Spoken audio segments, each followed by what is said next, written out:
All right, ladies and gentlemen, we're in the outdoors, and we promised that we're going to be talking to you about tires today. And Aya Shofela is joining us this morning to talk to us about caring for our tires. Now, last week, you took us through, let's go over what we did last week and then start on what we want to talk about this week. All right, we spoke about tire size last week. We spoke about alignment and how it affects the tire wear. Then we spoke about tires, big and smaller tires on the car, the effect of putting the big tires on the car and the small tires on the car. So today we're going to be looking at tire pressure. Tire pressure, very important, because very, especially very when you do long distance and things like that. Exactly, and in this part of the country, a lot of people, they just ignore the idea of putting the correct tire pressure in their tires. Now, every tire has a specific amount of pressure that it can take. Manufacturers will take their time to put the maximum amount of pressure that a tire can take on the body of the tire. So you see tires carrying things like 50 psi, 44 psi, nobody reads PSI. that. Like, people generally don't read it. So vulcanizers actually read it. Those who inflate the tires will read it, but they actually read a wrong meaning into it. So you see a vulcanizer telling you that your tire is supposed to take 50 psi, whereas that is the maximum amount of pressure that the tire can handle. On the side of the door, the manufacturer will tell you the adequate amount of pressure to put in the tire, which will be around 35, 30, sometimes 40, which is like very, very rare, but 35 and 30 is usually very common. That's because once you start driving and the tire starts getting hot, pressure is going to build up in the tire. So you find that if you start your journey with I'm not sure if we PSI, can open the door and actually check where these things are written. And if the camera can just help us catch it. This is it here. Okay, so we have it over here. I don't know if we can get the camera here. This is recommended inflation pressure. Okay, so it's called recommended inflation pressure. And it indicates that it should be done when the tires are cold. Not when you have been driving for a long time. Not when you've been driving for a long time. So yeah, but if you're going to drive from your house to the vulcanizer, it'll already be hot. Yeah, it happens. So, okay, in for this car, what we have here. So where's the recommended PSI? You have this as index PSI here, 32. Okay, so it should be 32. It tells you front and back 32 with normal load. With maximum load, it should still stay at 32. Wow.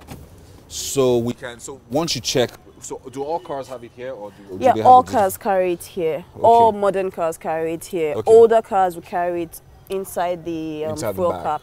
Right. Once you open your fuel cap. Okay, so what's the effect of having it too high or too low? If it's too high, you would find out that the center of the tire is all that will make contact with the road. If it's too high? Yeah, if it's too high. You all just have this area of the tire making contact with the road, which means that this area will wear out faster than this side. Right. So that's why you see some tires, the sides are okay, but the center is gone. Yeah, I've seen that. I've seen that a lot, especially even with my car as well. Okay, so we have, the center wears out. What if the tire pressure is too low? What happens? If it's too low, the sides wear out faster than the center, because now the sides will be sagging and sitting on the road. So you find that the two sides will wear out faster than the center of the tire. Right. Okay, so so we checked the tire pressure, recommended tire pressure inside. Is there a recommended tire pressure written on the body of the tire? Yes, it is, but I don't think the camera might be able to pick it up. Okay, the camera might not pick it. Okay, so for this one is 65. So that means this is a large tire. Obviously, yeah, this is for a light truck. Yeah, for a light truck, because I can see it written there as well. It's written light truck on it. So this is slightly larger. That's why the pressure should be 65. Exactly. And then for this one, obviously this is a smaller. This is a smaller car. Maximum pressure 44 psi. Okay, 44 will be the maximum. Exactly. So wow. So these are some of the things that we need to learn instead of just allowing. Just going to your vulcanizer and saying, please inflate my tires, and then he just pumps 44 in. Now the disadvantage of that is once you start driving, the pressure is going to build up, because we know how heat and pressure work together. Once the tire starts getting hot, pressure is going to start expanding the tire, which means you could start your journey with 35 psi and end it with like 60. Wow. And that could cause a blowout.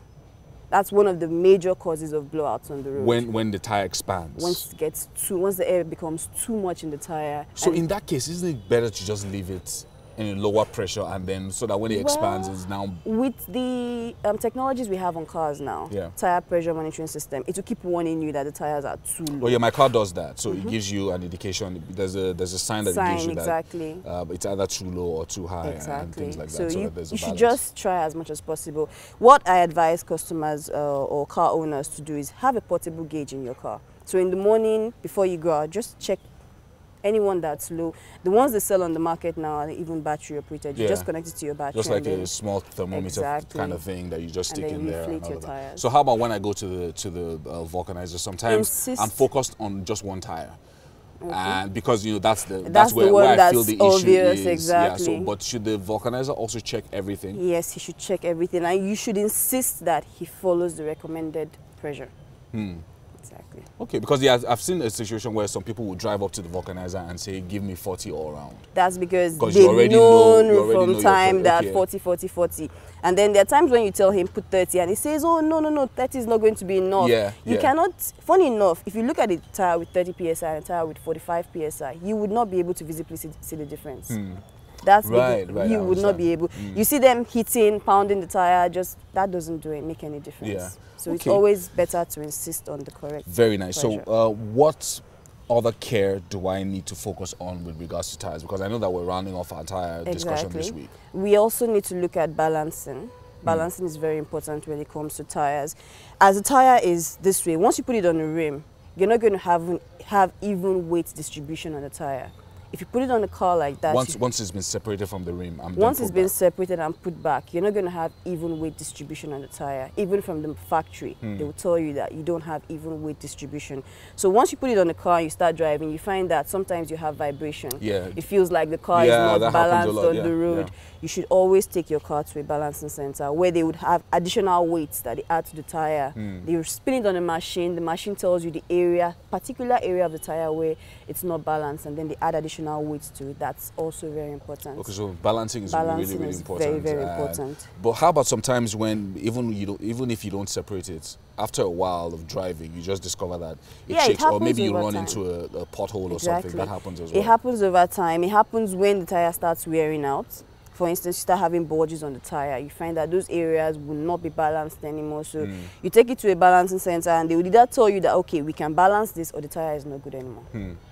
So balancing is very, very important. Then one last thing we also need to put into consideration is tire rotation. Most car owners don't know about tire rotation. Most car owners don't know anything about anything. You know how it is now. It's always good to read up about your car. So tire rotation involves moving your tires from either front to back or back to front. It differs from vehicle to vehicle. Okay. So we should actually do that. You're actually supposed to do that. This is a saloon car. The way you rotate your tires on this will be different from the way you rotate your tires on an SUV. So you move the tires from the front to the back, and then the ones in the back to the front. Okay. Yeah, depending on the kind of car you're driving, you could move from driver's side front to passenger side back, and then vice versa. Sometimes you just carry it back and then from back to the front. Okay, so I like that. I mean, so these are some of the things that we're learning that are really, really important. One last thing before we round off. I know that a lot of people can't afford new tires.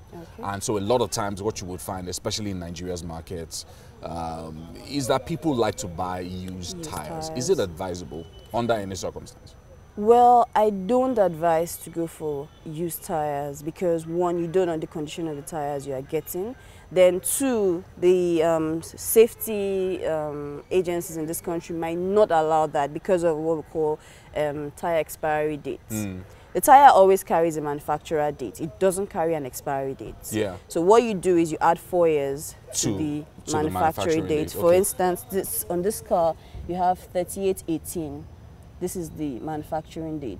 It's always after the DOT, Department of Transport. So that tells you that this tire was manufactured 38th week of 2018.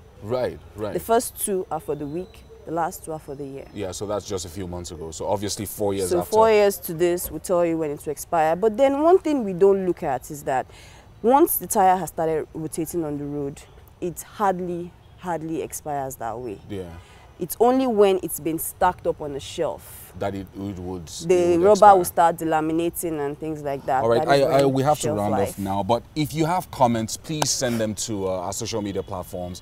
Use the hashtag WakeUpNigeria, and also if you want to send our messages directly, you are at Automedics on Instagram and of course on Twitter as well. Thank you so much for joining us, and it's always really, really great having you on the show every Monday.